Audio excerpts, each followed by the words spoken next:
Saudações cordiais, nesta aula abordaremos a colonização portuguesa na América. Devemos entender a colonização nos séculos XV, XVI, XVII, a partir das grandes navegações.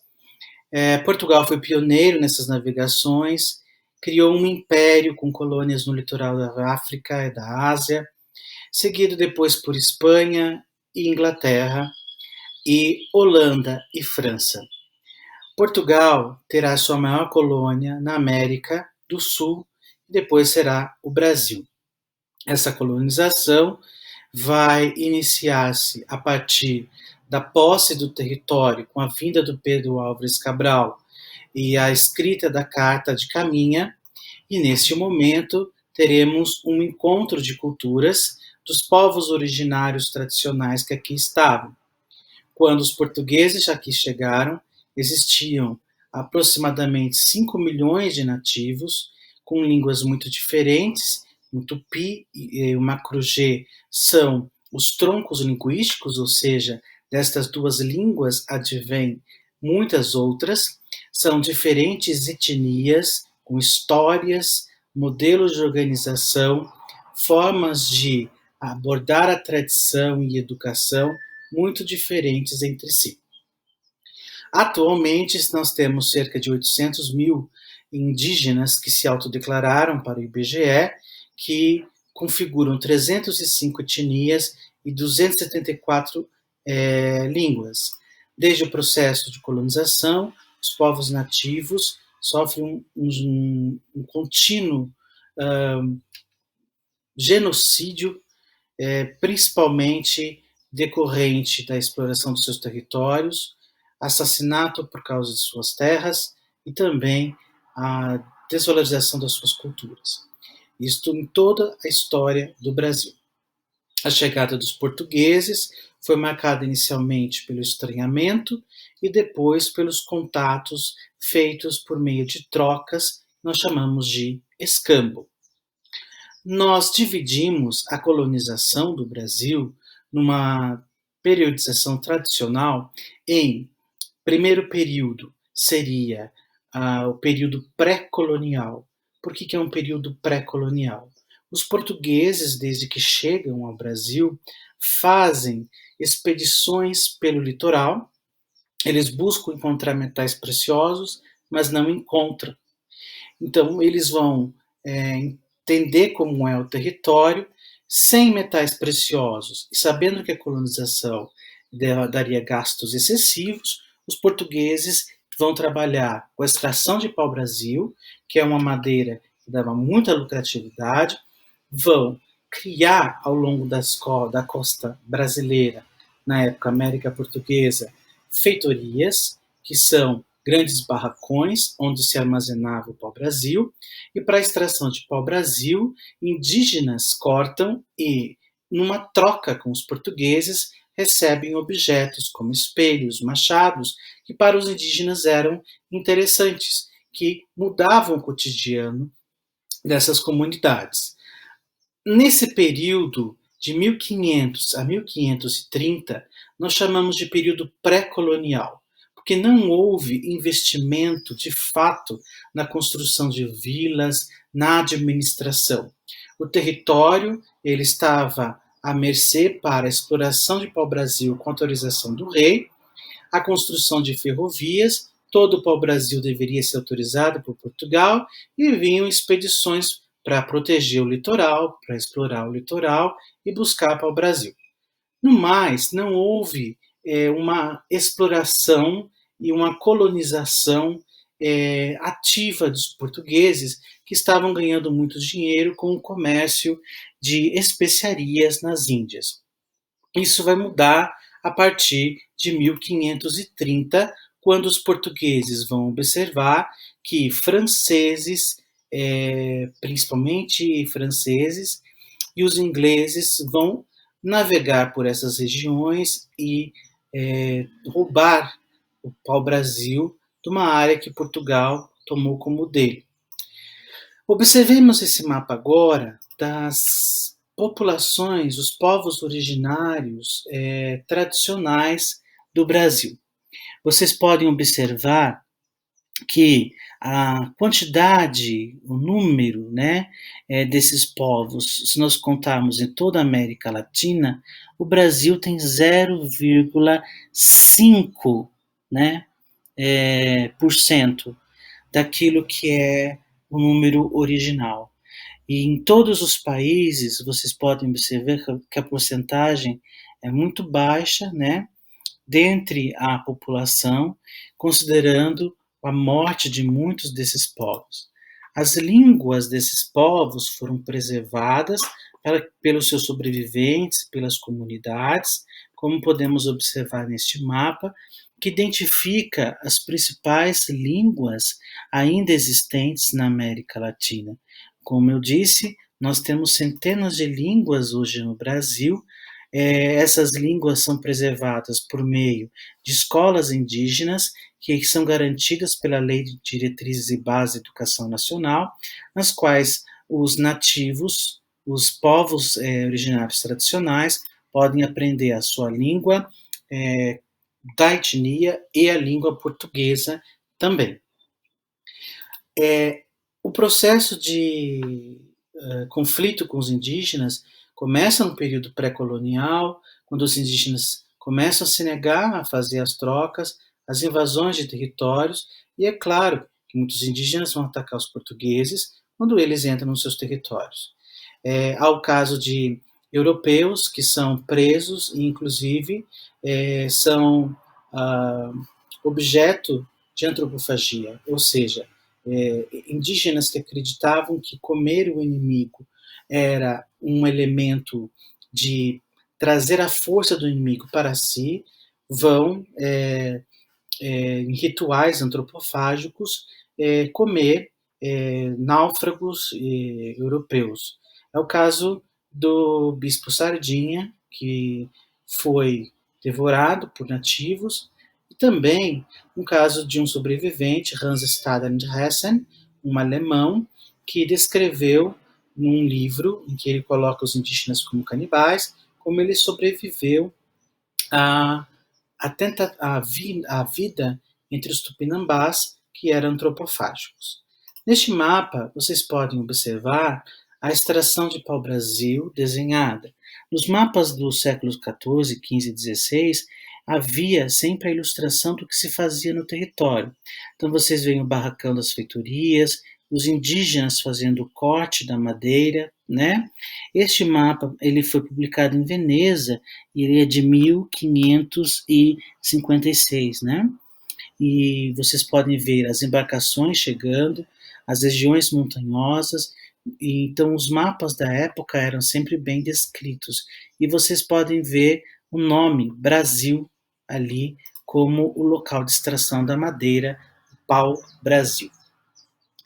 Em 1530, a extração da madeira ela não vai terminar, mas ela vai buscar agora, Portugal vai buscar agora, uma outra forma de ganhar lucros, tá? Para vocês saberem sobre o pau-brasil, no centro vocês têm a imagem da madeira, né? Do pau-brasil, além da madeira de cor avermelhada, que vocês podem ver aí no tronco, né? Ela tem uma produção de vagem de sementes, né? O nome original dela, do tupi, significa birapitanga, que significa pau vermelho. Ela deu origem à terra brasilis, né? A floração ocorre em setembro e, além disso, ela tem o um nome científico de Cassiopeia stinata Lamarck. Esta árvore hoje já não tem tanto em abundância. O Brasil foi retirado em pouco tempo, uma quantidade absurda, e os portugueses começaram um processo de desmatamento da região da Mata Atlântica. A Mata Atlântica, como era quando os portugueses chegaram, e a Mata Atlântica hoje. Hoje restam apenas 12,4% da Mata Atlântica original, depois da exploração portuguesa. Onde os portugueses vão começar a criar as primeiras vilas?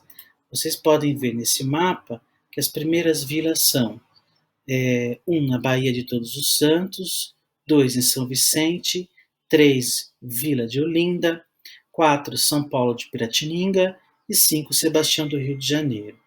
Observem que as vilas sempre estão no litoral. Os portugueses, inicialmente, não vão ocupar o interior. Eles vão criar vilas no litoral, porque era mais fácil o contato com a metrópole e também para a chegada de produtos, os portos, tá? Para conhecimento do território, muitos vão navegar pelos grandes rios. E um dos mapas mais importantes do século XVI é este de Diego Guterres, que é um pedaço de um mapa da América, em que ele faz aqui um retrato dos rios, como lá em cima o rio Amazonas, né? Abaixo todo o rio da Bacia do Prata, que são elementos importantes para os portugueses saberem como eles podem chegar ao interior. Então, eles já têm um processo de exploração de território, eles vão buscar, em algumas expedições, conhecer o interior, mas o povoamento do interior vai demorar, no caso do Brasil. O Brasil, a colonização em si começa em 1530, porque o rei de Portugal observa que o território está sendo invadido por franceses, ingleses. Nós temos uma invasão na região do Rio de Janeiro por franceses, a França continental. Eles criam ali a França continental. Os holandeses vão invadir depois o Nordeste. Por que essas invasões? Porque Portugal e Espanha fizeram o Tratado de Tordesilhas, e no Tratado de Tordesilhas eles dividiram o mundo entre os dois países. Holanda, Inglaterra, França tinham o hábito de dizer quem disse que Deus deu o mundo apenas para Portugal e Espanha? Então eles questionavam essa ideia de que eles também não poderiam dominar esses territórios, e de fato eles vão invadir muitos desses territórios. O Rio de Janeiro vai ser invadido pelos franceses, eles vão construir ali a chamada França Antártica e vão ser expulsos da região. Para proteger de invasões e, ao mesmo tempo, desenvolver o território para fazê-lo dar lucro, o rei de Portugal decide, então, investir na colonização e produção de açúcar. E por que produção de açúcar? Porque o clima e o solo da região do Brasil, principalmente no Nordeste, eram compatíveis com a cana, que eles já sabiam cultivar em colônias que os portugueses instituíram. A primeira vila, de fato, foi São Vicente. Em São Vicente, eles trazem os primeiros animais, os primeiros habitantes, e para dividir o território, o rei de Portugal divide em grandes, vastas regiões, chamadas capitanias hereditárias, para não gastar nessas capitanias, ou seja, para não gastar com a colonização, ele doa capitanias a pessoas que tenham condições de vir para a América e cuidar dessas regiões. Essas pessoas, muitas delas não vêm por causa dos gastos. Aquelas que vêm vão enfrentar problemas, conflito com indígenas, vão enfrentar problemas da falta de apoio de Portugal, que está muito longe, e a comunicação demorava por embarcações. Eles vão enfrentar problemas financeiros.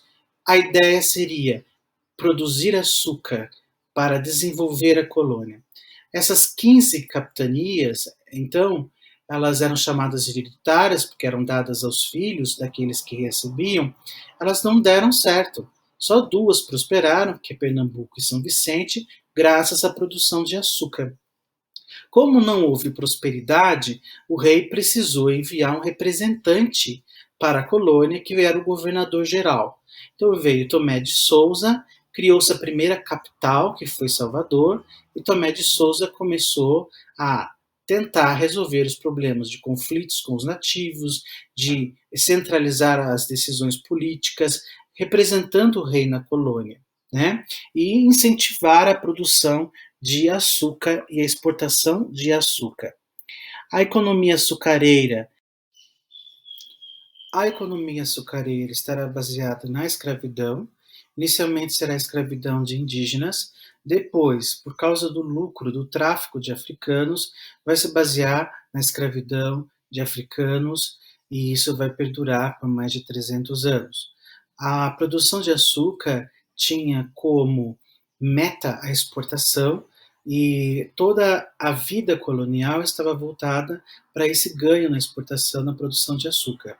Existiam grandes extensões territoriais dominadas pelos senhores de engenho, aristocratas, eles tinham poder sobre a vida de todos que ali estavam e tinham comando nas câmaras municipais, as vilas próximas aos engenhos. Os engenhos eram formados, além pelas áreas dos canaviais, pela Casa Grande, pela senzala, onde viviam os escravizados, e pela capela. A religião católica estava sempre presente e ajudou no processo de colonização e de imposição da cultura europeia. A forma como a cana era cultivada é chamada sistema de plantation, porque você tem uma monocultura, ou seja, planta-se só cana, utilizando mão de obra escravizada para exportação, e numa grande terra, o latifúndio.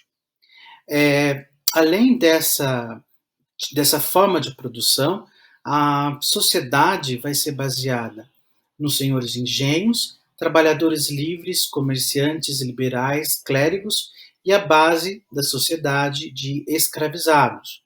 Temos também uma entrada para o interior em expedições, algumas delas pagas pela metrópole. No caso das entradas, eram expedições que a metrópole pagava para que tentasse encontrar ouro e prata para acabar com guerras de indígenas contra aqueles que estavam criando engenhos, porque os indígenas estavam defendendo o seu território. Então, o rei de Portugal fazia o pagamento para que pessoas que fossem para o sertão, que era o interior, e por isso eram chamadas de sertanistas, matassem esses indígenas revoltosos. E os bandeirantes que saíam de São Paulo, de Piratininga, atual São Paulo, que era na época uma região muito pobre, e São Paulo de Piratininga, eles saíam para escravizar indígenas, atacar as aldeias e trazer os indígenas como escravizados e também para conseguir metais preciosos. Este é o contexto de um processo de ida para o interior, de escravização e assassinato de povos indígenas. Os jesuítas, membros da Companhia de Jesus, faziam a catequese dos nativos, elevando-os para aldeias chamadas missões. Nessas aldeias, eles obrigavam os indígenas a orar, a falar português, a se comportar de acordo com o modelo europeu. Aqui vocês têm uma noção do povoamento no século XVI.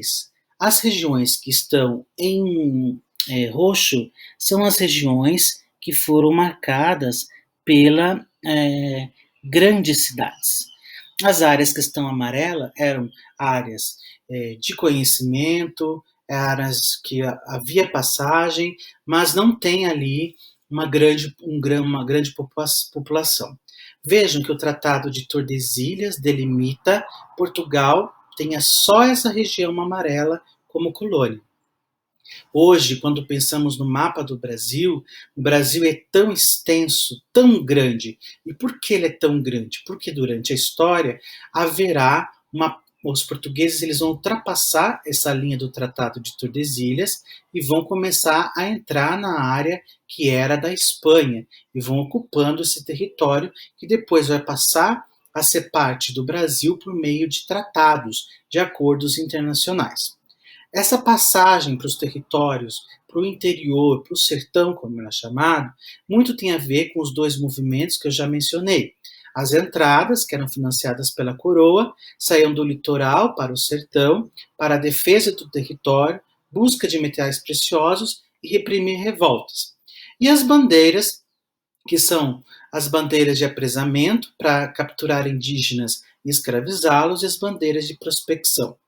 Existia também o chamado sertanismo de contrato, que eram bandeirantes, aqueles que iam para o interior, pagos para acabar com quilombos, que eram comunidades criadas por escravizados que tinham fugido dos engenhos, e também combater indígenas.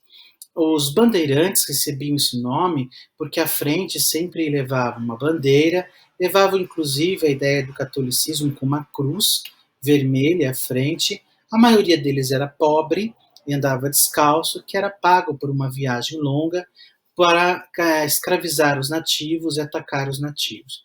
Uma viagem era longa, levavam em baús feitos de couro e madeira, todos os seus pertences feitos de metais, de couro, e também carne defumada, salgada, feijão, materiais que não eram perecíveis.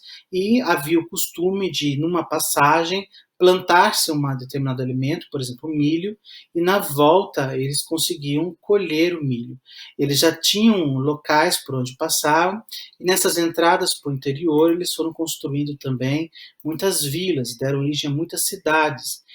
Aqui vocês podem observar no mapa os caminhos feitos pelos bandeirantes e também pelo sertanismo de contrato. Lá no Nordeste, vocês podem ver aquela seta na parte superior, que é um avanço para o interior, que está marcado pelo Domingos Jorge Velho, que foi atacar o quilombo de Palmares. Na verdade, eram 8 grandes quilombos na Serra da Barriga. Então, ele vai atacar o quilombo de Palmares, depois de várias investidas, a mando de governantes, e vai conseguir derrotar o líder do quilombo, que é Zumbi. Abaixo vocês podem ver várias setas que mostram também os bandeirantes que faziam esse trajeto a pé, por meio de canoas nos rios, que eram até então desconhecidos, por meio de mulas, e vocês estão vendo que essa linha em vermelho, que é o maior caminho feito, que chegou até o norte, na Amazônia, foi feita por Raposo Tavares, o bandeirante Raposo Tavares, que chegou até a Amazônia. Por muito tempo, os bandeirantes foram colocados como heróis, principalmente em São Paulo, de onde eles saíam. Hoje é necessário entender que esses bandeirantes foram responsáveis pela morte e aprisionamento de milhares de indígenas. Aqui tem Domingos Jorge Velho, num quadro do Benedito Calixto, coloca o Domingos Jorge Velho numa posição altiva, bem vestido, como um herói. Na verdade, essas vestimentas, elas não eram as usuais do dia a dia, eles sofriam muito dentro das matas, e essa vestimenta altiva, trazendo a ideia do herói, deixa, se nós não entendermos a história, deixa de abordar o que esses bandeirantes fizeram. O Museu Paulista, em São Paulo, ele por muito tempo glorificou os bandeirantes nas estátuas, né? Hoje ele já faz refletir sobre a ação dos bandeirantes, que embora tenham contribuído para a exploração do território, fundado vilas, eles foram responsáveis pelo assassinato de milhares de indígenas. Jean-Baptiste Debré, um pintor francês, que veio no século XIX para o Brasil, pintou as ações dos bandeirantes na caça aos indígenas. Era uma caçada mesmo aos indígenas que resistiam, buscavam a sobrevivência, né? Porque eles seriam escravizados e a família eram separadas. E os bandeirantes agiam com crueldade ao invadir essas regiões das populações nativas. Outro quadro bem famoso do Jean-Baptiste Debré é este, que mostra os bandeirantes. Aqui vocês estão vendo os mais pobres, né, descalços, trazendo mulheres e crianças escravizados, amarrados, que depois seriam vendidas como escravizados em leilões. A escravidão indígena não desapareceu porque houve a escravidão de africanos. Ela continua existindo internamente. Mas a escravidão de africanos vai se tornar maior, porque ela vai ser lucrativa para os grandes comerciantes do tráfico realizado no Oceano Atlântico. Existem hoje monumentos que homenageiam os bandeirantes. Este, por exemplo, é o Monumento às Bandeiras, fica no Parque do Ibirapuera. Ele tem portugueses, negros, mamelucos, indígenas, puxando uma canoa das monções. A canoa indígena é feita de um tronco só. Pega-se um tronco e faz uma abertura no centro, né? E vai cavando até chegar à canoa de um tronco só. O caso dos. Aqui você vê os bandeirantes, os portugueses, aqueles que puxam a canoa, aqueles que seguem avante. É uma visão que não considera o protagonismo indígena negro. Aqui vocês podem ver um quadro também muito famoso na nossa história, que é a Partida da Monção. O que eram as monções? Os bandeirantes eles iam por terra. As monções elas eram navegações. Esses comerciantes saíam de Porto Feliz, no estado de São Paulo, enchiam as embarcações com comida, escravizados, roupas, utensílios e saíam navegando pelo rio Tietê, iam pelo interior, por outros rios, chegando nas cidades mais longínquas, onde eles vendiam seus produtos. Então, monções também está relacionada à questão geográfica do vento e da melhor hora para fazer essa navegação. Mas as monções, na parte da historiografia, são movimentos de ir para o interior, pelos rios, para vender produtos para aquelas vilas que estavam crescendo, principalmente depois que começa o processo de mineração. E isso vai contribuir para conhecer outros rios que os portugueses não conheciam. Aqui nesse quadro você observa um religioso fazendo um culto para aqueles que vão para as monções, que estão na parte mais clara, e a família, né, que se despede, que está mais aqui na parte mais escura. Então, as monções são outros movimentos de ida para o interior, para o sertão, no processo de colonização. Quem também foi para o interior no processo de colonização, também foi atrás dos indígenas, foram os jesuítas. E os jesuítas foram atrás dos indígenas porque desde o movimento da reforma, a igreja criou a Contra-Reforma para combater as novas religiões. E segundo a Contra-Reforma, era preciso catequizar. Então, Inácio de Loyola cria a Companhia de Jesus, cujos seguidores são chamados de jesuítas, e eles vão para as colônias, como no caso do Brasil, para catequizar os indígenas. Eles constroem vilas, aldeias no interior, essas aldeias são chamadas de missões ou reduções, e eles obrigavam os indígenas a viver no modelo europeu. Eles eram etnocêntricos, ou seja, a cultura europeia é certa, a indígena é errada, é assim que eles pensavam.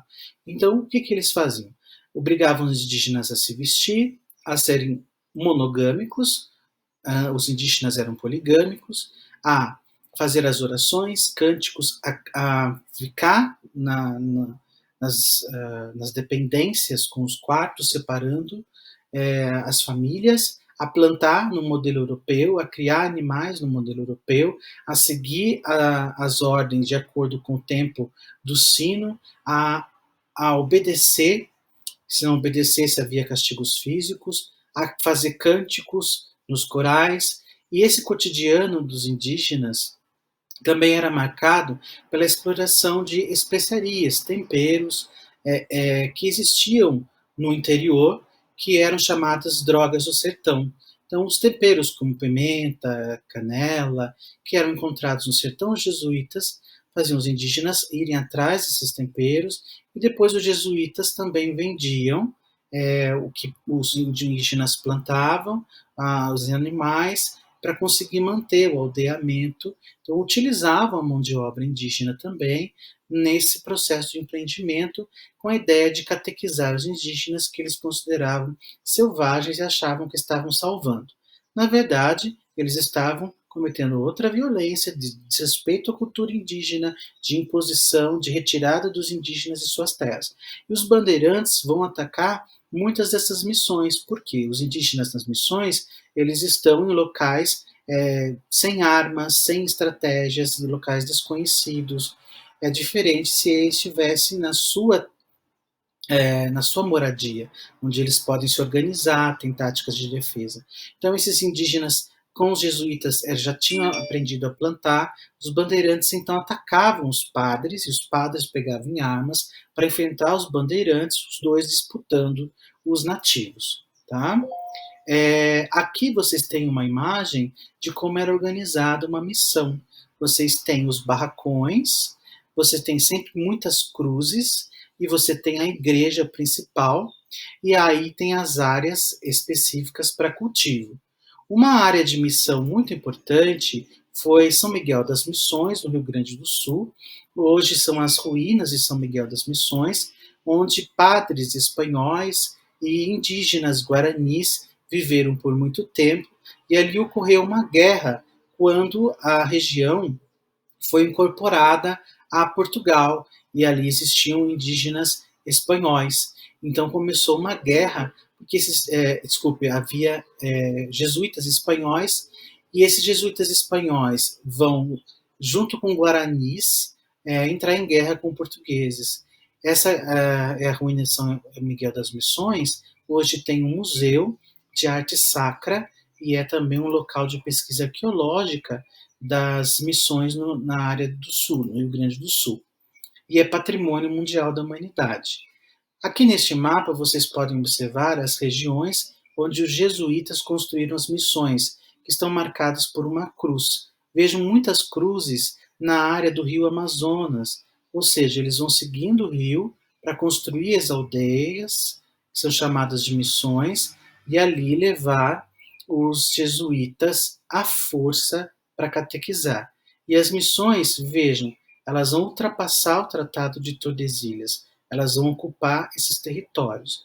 E muito dessa ocupação dos territórios, para além do Tratado de Tordesilhas, aumenta em 1580, porque em 1580 o rei de Portugal falece, e o sucessor seria o seu parente, que era rei da Espanha. Então, em 1580 acontece a União Ibérica, ou seja, a união de Portugal e Espanha sobre um único governante. O rei da Espanha passa a mandar também nas terras que são de Portugal. Então, a passagem pelo Tratado de Tordesilhas, que divide Espanha e Portugal, vai ser facilitada porque agora é um rei só. Depois que Portugal retoma o seu controle, já havia muitos portugueses nas regiões que antes eram espanholas, e é feito um tratado com a Espanha, que é o Tratado de Madrid, que se baseava no princípio do utis possidetis, que é a posse útil. Onde existisse mais português, seria de Portugal. Onde existisse mais espanhol, seria da Espanha. E como essas regiões, como a Amazônia, que é a nossa riqueza em diversidade, nossa riqueza como patrimônio, a Amazônia ela não era tão explorada pelos espanhóis. Os portugueses eles fizeram mais aldeamentos na região. Os espanhóis eles estavam mais concentrados nas regiões de extração de ouro e prata. Então, essa parte vai ser incorporada ao Brasil. Um filme interessante que aborda as missões, principalmente de São Miguel das Missões, é A Missão, de Rolando Joffé, que é um clássico do cinema e que mostra de uma forma muito bem feita todo o processo de construção dos aldeamentos e os conflitos entre nativos e os colonizadores. Se fôssemos dividir o processo de colonização em relação àquilo que foi utilizado para dar mais lucro a Portugal, podemos colocar que no século XVI foi o pau-brasil e açúcar, no século XVII foi o açúcar, no século XVIII foi o ouro e no século XIX foi o café. Não significa que acaba um e começa outro. Significa que no século XVII o açúcar deu mais lucro. Não quer dizer que a extração de pau-brasil acabou. No século XVIII, o ouro deu mais lucro, mas não quer dizer que os engenhos deixaram de existir. Tá? Antigamente se usava a palavra ciclo, mas o ciclo ele começa e fecha, e não é o que acontece de fato. porque essas economias, por exemplo, do açúcar, continuam existindo até o século XIX, mesmo não dando tanto dinheiro como antes. Além da economia que é baseada para exportação, você tem uma produção para o mercado interno, que é a cultura de subsistência. Existiam roças para alimentar a população. Só que essas roças não eram em grande quantidade. A população colonial passava fome. Não havia uma grande produção de hortaliças, legumes, criação de animais em larga escala, porque o rei de Portugal ele estabelecia que a maior parte das propriedades e das ações deveriam ser voltadas para a monocultura de exportação, que é o sistema de plantation, que é o uso do latifúndio, a mão de obra escravizada, a produtos tropicais como açúcar, exploração de metais preciosos, no caso depois vai ser encontrado o ouro, tudo para exportação. Não poderia ter fábricas e não poderia ter uma produção de alimentos ou outros produtos sem autorização do rei em larga escala. O engenho, na época da produção de açúcar, vai ser a grande localidade da economia. Em 22 de janeiro de 32, o Martim Afonso de Souza ele cria São Vicente, que vai prosperar graças à produção de açúcar, e essa é uma imagem mítica de como foi a fundação. Esses quadros, essas pinturas, elas são, na maioria do século XIX, criando uma imagem muito positiva da colonização. Mas a colonização foi baseada em muita violência, em muita pobreza, em muita dificuldade, em muita fome. Não foi nada grandioso. Né? Martim Afonso de Souza então cria São Vicente. Aí o rei de Portugal faz a divisão em capitanias hereditárias, ele não gasta, ele doa a terra e quem recebe a terra tem que desenvolvê-la. São 15 grandes territórios. Uma pesquisa recente, por meio de cartas de doação, que eram os documentos que o rei entregava a quem recebia a capitania, a carta de doação, um pesquisador da USP indicou que havia capitanias na região norte cuja divisão era feita na vertical e não na horizontal. A clássica imagem das capitanias em 15 pedaços na horizontal é de um livro do Capistrano de Abreu. Essa nova forma, como está aqui ao lado, é uma pesquisa que está em execução, mas que mostra que as capitanias não foram divididas em 15 pedaços horizontais. Inclusive, essa parte cinza acima do mapa mostra que áreas não foram dadas, não foram divididas. As capitanias eram mostradas no mapa da época. Este é o mapa de Luiz Teixeira, que é de 1574, que mostra as divisões das capitanias também. Não se tinha a dimensão, término de cada terra, mas o que se deve entender é que o rei de Portugal começa a dar muita terra para pouca gente. E aí nós já temos a gênese de um problema do Brasil, que é a concentração fundiária. Pouca gente tem muita terra. E isso vai permanecer na história do Brasil. Pouca gente com muita terra. É importante também destacar que a forma como o engenho se organizou estava toda voltada para a lucratividade do senhor de engenho, que emprestava dinheiro para comprar escravizados, para investir em animais, na construção, que tinha dívidas a pagar, mas que também obtinha lucros ao vender para a metrópole esse açúcar, que depois a metrópole revendia a outros locais num preço mais alto. Tudo deveria ir para a metrópole, que tinha um monopólio comercial. E isso é chamado de exclusivo comercial, o exclusivo colonial. O exclusivo colonial é o controle da metrópole sobre a colônia. A metrópole tem um monopólio, o poder único sobre toda a exportação, ou seja, tudo era enviado para a metrópole. O engenho ele vai seguir a lógica de produzir mais de uma forma rápida para exportação. Aqui é um desenho clássico do engenho. As construções eram em geral de pau a pique, ou seja, estacas e barro batido. A casa grande, onde o senhor tinha um sobrado, a parte superior com uma visão completa do engenho.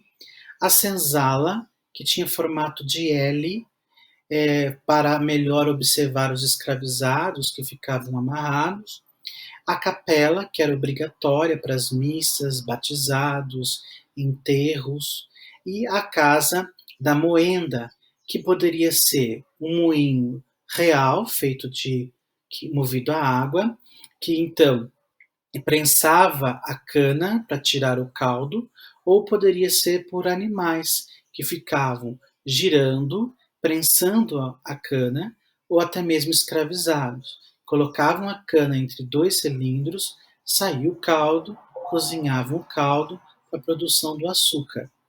Todo o engenho tinha trabalhadores livres, capatazes, que poderiam morar no próprio engenho, né, ou em vilas próximas, mas a maioria morava no próprio engenho. Então vamos ver o processo de produção do açúcar. Primeiramente, derrubava-se a mata, o terreno era limpo, abria-se as covas, enterrava os pedaços da cana, né? Depois, a cana era plantada, colhida, cerca de 12 meses depois, a colhida ela era amarrada em feixes e transportados em barcos ou carros de bois para as moendas. Quando chegava a moenda, você tirava todo o caldo da cana. Os engenhos que usavam animais, como este da imagem, que os bois ficavam girando para mover os cilindros, eram chamados de trapiches, e os movidos a água de engenhos reais. Depois, o caldo, né, a garapa, ele era cozido por várias horas e tinha supervisão do mestre de açúcar, e os trabalhadores ficavam nesse calor, né, mexendo esse melado o tempo todo. Depois, esse melado cozido era colocado numa forma de barro, que são essas formas, como vocês estão vendo aqui, que parecem cones, e que tem um furo bem na ponta. Toda a água saía por esse furo e a forma ficava cheia do açúcar mascavo. O açúcar mascavo ele era colocado para secar depois em montes como esse aqui, que você vira a forma e fica um monte de açúcar. Esses montes de açúcar eram chamados de pães. Por isso que no Rio de Janeiro, aquele relevo chama-se pão de açúcar, porque ele parece dois montinhos de açúcar, como eram chamados os pães. Eles ficavam 15 dias de açúcar mascavo, e o açúcar também podia ser branqueado e demorava até 30 dias. Depois ele era retirado, colocado em caixas e levado até os portos, né? E dos portos para Portugal, para a Europa, que lá Portugal decidia como era a venda. Então, tudo era exportado para Portugal. O senhor de engenho não tinha liberdade de escolher outros compradores. Tá? Esta é uma pintura do Franz Post, que visitou o Brasil, e ele faz uma pintura de um engenho real que ele conheceu, e ele mostra lá em cima a Casa Grande, a capela, a senzala bem lá no fundo, né? E na parte da frente os escravizados trabalhando na moenda, né? Essa é uma paisagem típica do Brasil, século XVII, XVIII, né? E no interior, no século XIX também. Essa outra pintura, que é do Franz Post, esta pintura mostra uma oficina de farinha. A necessidade de alimentos, plantava-se mandioca, que se aprendeu com os indígenas, para fazer a farinha, de acordo com os indígenas faziam, para alimentação, principalmente de escravizados, da população mais pobre, que viviam à base da farinha, do fubá, do milho, de tubérculos, né, de frutas que conseguiam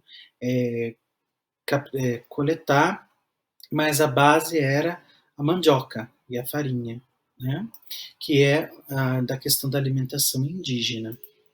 Como eu disse a vocês, o lucro do açúcar fez com que Portugal se tornasse aí destaque no modelo internacional, as vilas crescessem, cada vila tinha uma câmara municipal, que era formada pelos homens mais poderosos, eram chamados de homens bons, e aí você tinha essa parte verde, que seria o Brasil português, essa ocupação do interior vai chegar a ponto de toda essa parte marrom também ser de Portugal, no Tratado de Madrid. E essa parte toda marrom vai ser de Portugal por causa das bandeiras, das missões, da criação de gado. Para a criação de gado, tanto para corte como para os engenhos, o gado ele era criado solto, então eles iam seguindo os rios, então eles iam avançando para o sertão, para o interior. Também colaborou para a expansão territorial. Quando foi feito o tratado, baseando-se onde tem mais português seria de Portugal, onde tem mais espanhol seria da Espanha, então Portugal conseguiu abocanhar toda essa área que está em marrom também. Mas Portugal enfrentou muitas invasões durante esse período. Dentre as invasões, destaca-se a invasão holandesa. Nós chamamos de Brasil holandês a região que ficou sob o domínio dos holandeses por cerca de 20 anos. Essa parte em verde é a parte do Nordeste. O Brasil, depois que as capitanias não deram certo, foram divididos em Estado do Maranhão e Estado do Brasil. As capitanias continuavam existindo, mas elas pertenciam ou ao Estado do Maranhão ou ao Estado do Brasil. Os holandeses, eles emprestavam muito dinheiro para os senhores de engenho e faziam acordos com os senhores de engenho. Isso desagradava os espanhóis. Quando o rei da Espanha passou a também ser rei de Portugal e por um período ocorreu a União Ibérica, os holandeses foram proibidos de fazer comércio com os senhores de engenho. E os holandeses invadiram o Nordeste. Eles invadiram a região do Maranhão, de Pernambuco. Houve várias tentativas de invasão. Eles foram expulsos em várias delas, mas eles ficaram na região do Maranhão, de Pernambuco, por quase 20 anos nessa região do Nordeste. E eles foram construindo fortes. Que é um forte? É uma região feita de pedras, à beira-mar, com canhões, para se defender das embarcações que estão chegando. Hoje esses fortes podem ser visitados pelos turistas, então os holandeses construíram fortes e ali estabeleceram a sua produção de açúcar e fizeram um acordo com os senhores de engenhos locais. Eles emprestariam dinheiro para os senhores de engenhos, ajudariam no comércio, na produtividade de açúcar. Então os holandeses ficam com o apoio dos senhores de engenho, só que depois os senhores de engenho não querem mais pagar os holandeses e vão se voltar contra os holandeses e ajudar Portugal a expulsar os holandeses. Na época em que os holandeses estiveram em toda essa região, São Luís, Recife, né, Fortaleza, eles fizeram uma colonização diferente da colonização portuguesa. Eles tinham um líder que foi enviado pelos Países Baixos, que foi Maurício de Nassau, e o Maurício de Nassau ele fez um estímulo à agromanufatura açucareira, construindo mais engenhos e ajudando a produzir mais açúcar, emprestando dinheiro. Ele permitiu a liberdade religiosa. Se o catolicismo era obrigado pelos portugueses, na região holandesa não. Muitos judeus foram para essa região e construíram sinagogas. Existem até hoje sinagogas, por exemplo, em São Luís, da época dos holandeses, em que havia liberdade religiosa. Recife e Olinda foram reurbanizadas com pontes, até hoje tem a ponte na Maurício de Nassau, com iluminação, com canaletas de esgoto, porque os portugueses não se preocupavam nessa urbanização. Eles só se preocupavam com a exploração do território e as pessoas iam construindo casa onde desce, como desce. Os holandeses não. Eles começaram a planejar e a reurbanizar as cidades. Recife se tornou uma cidade maurícia, totalmente diferente, por exemplo, de Salvador, uma cidade portuguesa, onde as casas eram construídas em áreas muito altas, muito baixas, sem pavimentação, sem iluminação, os dejetos humanos jogados na rua, jogados no rio, né? Sem qualquer planejamento. Os holandeses vão ser expulsos depois das batalhas dos Guararapes, como serão conhecidas as guerras contra os holandeses, e depois da expulsão, os holandeses vão produzir açúcar nas Antilhas e vão competir com o açúcar brasileiro e vão começar a vender mais que o açúcar brasileiro e a lucrar mais que o Brasil na produção de açúcar. A colonização, depois da produção açucareira, vai se remodelar quando se encontra ouro. E o ouro vai ser encontrado pelos bandeirantes. E a mineração vai se concentrar no centro-sul. Vão encontrar ouro na região de São Paulo, Bahia, Goiás, Mato Grosso. E quando se encontra ouro, há muita gente que vai para essa região. Então, o interior, que antes não tinha tanta gente povoando, vai lotar. E vão surgir muitas cidades na região das Minas. E o rei de Portugal vai começar a criar mais impostos para controlar a extração de ouro, para que esse ouro não fosse roubado e que ele fosse parar nos cofres de Portugal. A vinda de escravizados para a mineração aumentou, essas áreas urbanas cresceram, mudou as relações da escravidão, escravizados puderam agora comprar alforria, ocorreu também uma série de revoltas, tanto as revoltas nas áreas da produção de açúcar, quanto revoltas na área de produção de ouro. Entre as revoltas chamadas nativistas, ou seja, revoltas que não tinham interesse de independência da região, mas eram revoltas contrárias a problemas locais, como a Guerra dos Mascates e a Guerra dos Emboabas, disputa por poder na região. E as revoltas, sim, que tentaram a independência das regiões, como a Conjuração Mineira, que tentou a independência da região de Minas Gerais, e a Conjuração Baiana, que tentou criar uma república na Bahia. Além disso, devemos lembrar a resistência, né, os processos de resistência à escravidão, desses milhões de escravizados que aqui estavam, que fugiam, criavam quilombos, os quilombos, o mais famoso foi o quilombo de Palmares, liderados por Zumbi, e assim buscavam a liberdade e lutavam contra a opressão naquele período. Nessa tabela, vocês podem observar a quantidade de ouro que foi extraído de Minas Gerais, Goiás e Mato Grosso no século XVIII. Observem que, a partir de 1735, há um grande número de extração nas principais regiões. A região de Minas Gerais é aquela que sempre vai dar mais ouro, né? Mas ao longo do tempo, vocês podem observar que há a diminuição no quilo de ouro que consegue se extrair da região. Por quê? O ouro característico aqui é o ouro de aluvião. É um ouro fácil de encontrar, que está à vista. Hoje as mineradoras conseguem fazer escavações profundas e encontrar metais preciosos. Na época não. Ela era baseada num trabalho da picareta, né, feitas em buracos nas montanhas, nos quais muitos escravizados morriam soterrados, morriam de pneumonia quando colocavam os pés no rio gelado para tentar ver se encontravam no fundo do rio o que havia de ouro, né? Essa extração era de ouro de aluvião e com o tempo o ouro foi diminuindo. Mesmo com a diminuição do ouro, os impostos não diminuíram. Os impostos continuaram sendo cobrados e dentre eles o principal imposto era o quinto, que era a quinta parte de todo o ouro extraído.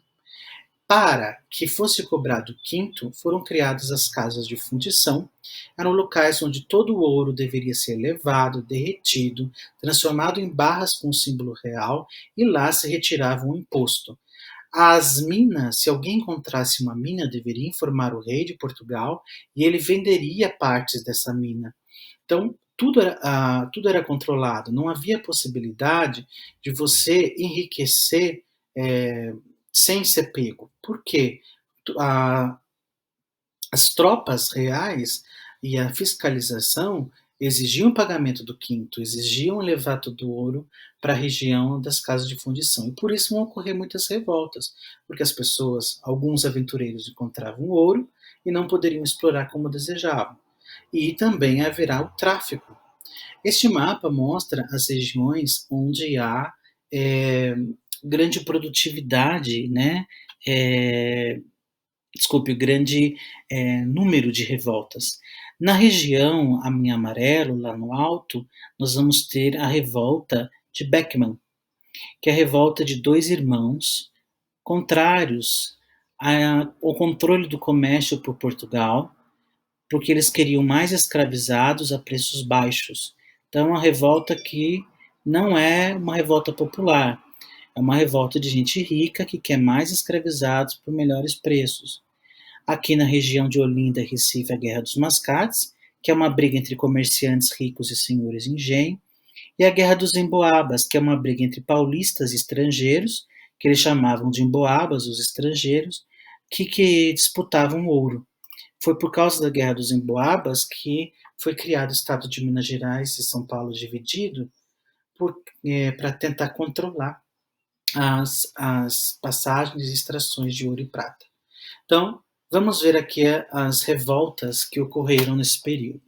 Nós temos no Maranhão a Guerra de Beckman, revolta de Beckman, por conta dos jesuítas que impediam escravizar os indígenas e do preço alto dos escravizados. Então, eles queriam mais escravizados por melhor preço. A Guerra dos Emboabas, uma briga entre paulistas e os estrangeiros. Os paulistas encontraram ouro, chegaram os estrangeiros, os paulistas não queriam dar o ouro. Os estrangeiros se uniram contra os paulistas, mataram grande parte deles, os sobreviventes foram buscar ouro em outro lugar. A Guerra dos Mascates é uma briga entre Olinda e Recife. Olinda tinha senhores de engenho, Recife comerciantes. Recife começou a ter mais importância política e os comerciantes foram atacados pelos senhores de engenho, venceram a guerra e Recife vai se tornar a capital. E, por último, a revolta de Felipe dos Santos. Felipe dos Santos liderou uma revolta contra a criação das casas de fundição, contra esses locais onde o ouro era levado, fundido e transformado em barras, onde era cobrado um imposto. Então, uma série de revoltas foram reprimidas com muita violência. Felipe dos Santos ele foi esquartejado. Tiradentes não foi o primeiro. Felipe dos Santos foi esquartejado, seu corpo exposto em praça pública, os pedaços do seu corpo. Ele foi o primeiro nessa revolta, que é a revolta de Vila Rica, contra a criação das casas de fundição. Tá? Então, a revolta de Vila Rica mostra um descontentamento com a coroa, a criação de um documento que denunciava a corrupção, que era contra as casas de fundição, e também a grande violência na repressão. Este quadro, essa pintura, ela mostra a extração de minério de ouro na montanha de Itacolomi. Ela foi feita pelo Johan Maurice Gendas, que viajou pelo Brasil. Ela é a pintura mais famosa quando lembramos da mineração na América Portuguesa. Vejam com atenção como ela descreve os escravizados aqui abaixo no rio, com uma bateia, que é uma espécie de peneira fechada de madeira, é uma espécie de bacia de madeira, onde você coloca um pouco da areia, do cascalho do fundo do rio, e vai mexendo para ver se tem ouro. Vejam que eles represam o rio, né, para que não fique uma água tão forte passando. Vejam que tem sempre alguém observando. Veja que tem negras de ganho, que são aquelas que saem vender frutas e parte do dinheiro vai para o seu dono, ou elas podem ser libertas e vendem frutas para sobreviver. Vejam também que eles passam essas peças de couro que parece até uma folhagem na pintura, mas são peças de couro que são passadas no fundo do rio, depois retiradas para ver se algum pedaço de ouro ficou grudado ali.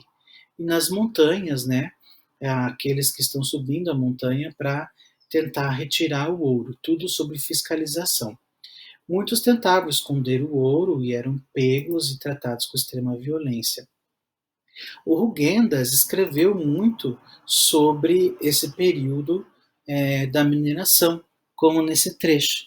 Escavam-se longos canais condutores a fim de trazer a água até o lugar que se deseja explorar.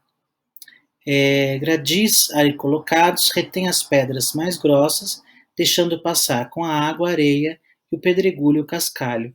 Esses reservatórios, chamados mundéus, são constantemente remexidos para que o ouro se purifique ao depositar-se no fundo, esvazia-se a água, qual carrega o cascalho. Pode-se também recolher o ouro, ou melhor, a areia aurífera, em couros de bois ou cobertores de lã grosseira, sobre os quais o minério é depositado pela água vindas da montanha. Os faiscadores entram na água até a cintura e recolhem a areia do rio numa bateia.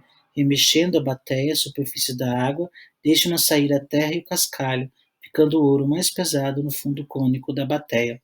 A bateia é um instrumento africano que foi trazido ao Brasil.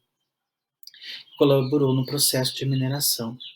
E como essas áreas de mineração cresceram, precisava de mais animais, precisava de mulas para transporte, precisava de animais para abater, para alimentar toda essa gente. E não pensem que porque havia muito ouro, havia somente riqueza. A maioria da população das cidades como Vila Rica, que se tornou Ouro Preto, Diamantina, Mariana, vai passar fome, porque o comércio não vai dar conta de trazer alimento. Não tem agricultura suficiente para alimentar todo esse povo. Uma das formas de levar animais para essas regiões é o tropeirismo. O tropeirismo começa na região, principalmente na região sul. São, na verdade, os tropeiros são aqueles que levam no lombo de mulas, né, produtos para venda. E eles também levam várias mulas para serem vendidas em feiras, porque é um animal que conseguia resistir a longas distâncias e ao relevo acidentado. Os tropeiros faziam uma grande feira em Sorocaba, a Feira de Moares em Sorocaba, e muitas dessas mulas seguiam para as principais cidades, principalmente na área da extração de ouro. Os tropeiros aproveitavam as áreas de invernada para paragens, e esses tropeiros foram passando por várias regiões do sul até Sorocaba e também foram ajudando a fundar cidades, a explorar o interior, a levar produtos para essas regiões e o comércio na região sul. Então, o tropeirismo também foi fundamental para alimentar, fornecer animais, fundar cidades e explorar a região sul, tá? Se nós pudéssemos resumir os fatores que fizeram aumentar o território colonial, a expansão do território colonial, poderíamos resumir nos seguintes fatores: expedições de reconhecimento de litoral, exploração de pau-brasil, criação de engenhos, preocupação com invasões, estabelecimentos de tratados, administração das terras por governadores gerais e donatários. Donatários eram como se chamavam aqueles que recebiam a capitania. Entradas de sertanismo de contrato, aqueles que eram pagos para matar indígenas, e aí eles iam para o interior, bandeiras, monções, o tropeirismo, as missões de extração das drogas do sertão, a mineração e a pecuária. O território brasileiro, então, vai se expandindo do litoral povoado às capitanias hereditárias, 1534, depois com as missões, as bandeiras, os tropeiros, a exploração das drogas do sertão, na Amazônia, vai ampliando e em 1789 nós já temos toda essa ocupação, o Tratado de Madrid permite toda essa região, e depois a República, o Império e a República vão manter, e a República depois vai comprar o Acre, vai ter uma parte da Amazônia que vai ser incorporada, né? E o território brasileiro então se torna o maior aí da América. Os Estados Unidos eles têm territórios divididos, como o Alasca, né? Em continuidade o brasileiro, né? se destaca por ser muito grande e vai ser preservada mesmo no Império e na República. Mas vejam que são diferentes processos que fazem ocupação territorial durante a colonização. Agradeço a sua atenção e até o nosso próximo encontro.